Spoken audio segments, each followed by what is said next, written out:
आदिवासी मीना महासभा संस्था की महिला प्रदेश अध्यक्ष भी हैं। इनका विषय है शिक्षा के वैज्ञानिक दृष्टिकोण में अंधविश्वास मुक्त समाज का निर्माण। तालियों से स्वागत कीजिए श्रीमती विमला मीना, गंगापुर सिटी से आई है। काफी गंगापुर सिटी स्वागत है आपका। Thank you so much. खिलता है तुमसे घर आंगन, खिलता है तुमसे घर आंगन, क्या बात है तुम्हारी। पहचान करो तुम खुद से नारी, एक अद्भुत शक्ति हो नारी। पहचान करो तुम खुद से अपनी, एक अद्भुत शक्ति हो नारी। सर्व मंगल मांगल्ये शिवे सर्वार्थ साधिके, नमस्तस्यै नमस्तस्यै नमस्तस्यै नमस्ते। मैंने आप सभी का अभिवादन एक शक्ति के रूप में किया है, क्योंकि आप सर्वशक्तिमान हैं।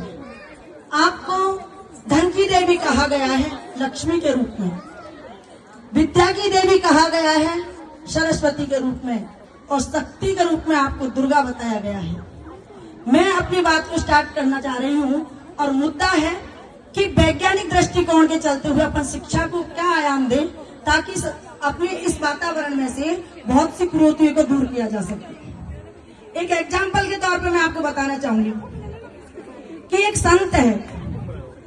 संत है और वो प्रवचन कर रहा है। जैसे मैं अभी आपके सम्मुख हूँ और हम आपस से बातचीत कर रहे हैं, ऐसा वो एक संत प्रवचन कर रहा है।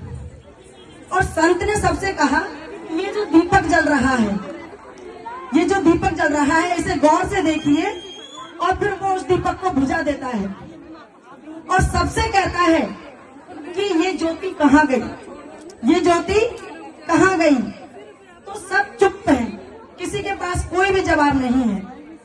और जब उनमें से एक लड़का उठ करके आता है और वो कहता है कि सर पहले ये बताएं कि ज्योति आई कहाँ से थी। आप मेरी बात को सुने और समझे, आपको अच्छा लगेगा, आपको बहुत एक दृढ़ विश्वास आएगा कि हम अंधविश्वास से कैसे निकल सकते हैं। तो उन सामने बैठे आगंतुकों में से सब एक ने पूछा कि सर आप मुझे पहले ये बताएं कि ये ज्योति आई कहाँ से थी। तो विज्ञान क्या है? विज्ञान ये है विशिष्ट ज्ञान। विज्ञान आपको बताना चाह रहा है कब, क्यों और कैसे। अब आपको ये कब, क्यों और कैसे जब पता चल जाएगा, तो स्वतः ही आप कई सारी कुरीतियों से, कई सारे अंधविश्वासों से स्वतः ही दूर हो जाएंगे। अब आप सोचो कि अंधविश्वासों ने जन्म कैसे लिया।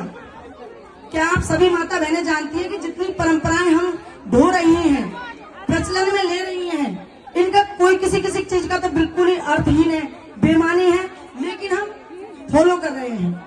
तो क्यों और कैसे कर रहे हैं? एक जगह दोनों मियां बीवी हैं, पति पत्नी है दोनों, और दोनों ही अंधे हैं, उनको दिखाई नहीं देता, उनको दिखाई नहीं देता। तो जब भी वो महिला खाना बनाती है तो कुत्ते बिल्ली आकर के उसका खाना ले जाते हैं। तो एक संत उधर से निकल रहा है, तो वो कहता है कि भाई ये खाना बना रही है, आप बैठे हुए हो और रोटी उठा के कुत्ता ले गया, ऐसा क्यों?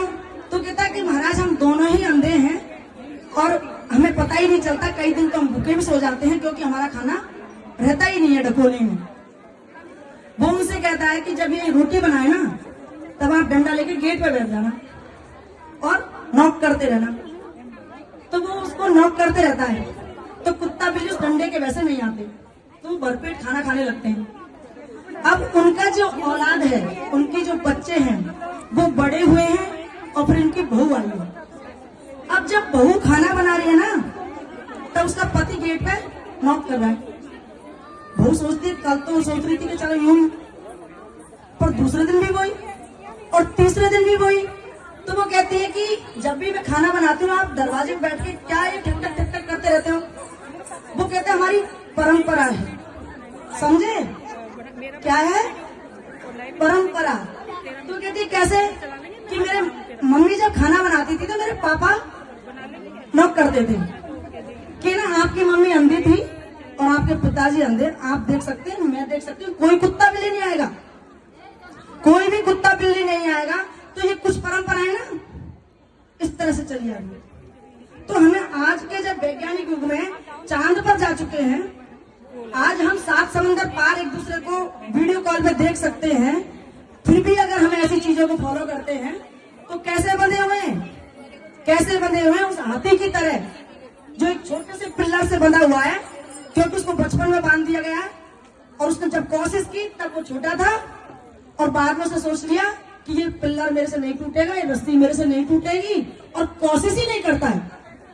तो मेरी मात्र शक्तियों से ये कहना है, जितनी भी परंपराएं आपको लगती है ना कि बेफिजूल है, इसमें पैसे की बर्बादी है या इसमें मेरा टाइम खर्च हो रहा है जो कि बेशकीमती है, कितना सा जीवन मिलता है, कितना सा टाइम मिलता है, उसमें जीने आए कि फालतू की चीजों को हम फॉलो करने आए हैं। तो आप सभी से मैं उम्मीद करती हूँ कि ऐसे अंधविश्वास कि कोई मर गया तो जीवने जाओ, आप जाओ ही मत।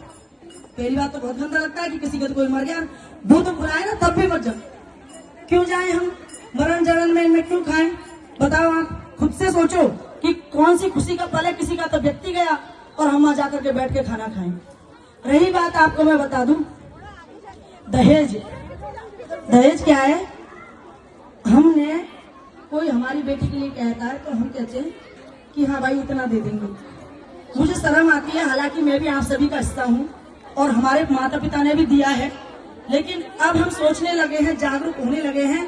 तो मैं भी चाहूंगी, एक तो हम बच्ची दे रहे हैं, ऊपर से दहेज दे रहे, तो बच्ची को तो पहले ही कमा लिया गया है कि इतने दो तब लेके जाऊंगा, इतने दो तब लेकर के जाऊंगा। तो बच्चियों को कम किसने आका है? हमने खुद ने। 20 लाख कोई 22 लाख देने वाला आ गया तो वो अपनी बच्ची को रिजेक्ट कर जाता है। कितनी घटिया बात है। बच्ची तो वही थी, कोई 20 देने वाला, 20 की जगह 22 देने वाला आ गया, उस व्यक्ति की मेंटालिटी चले गई और उसने 22 वाली को चुन लिया। चाहे आपकी बेटी कितनी सक्षम है, योग्य है, सुंदर है, लंबी पूरी है।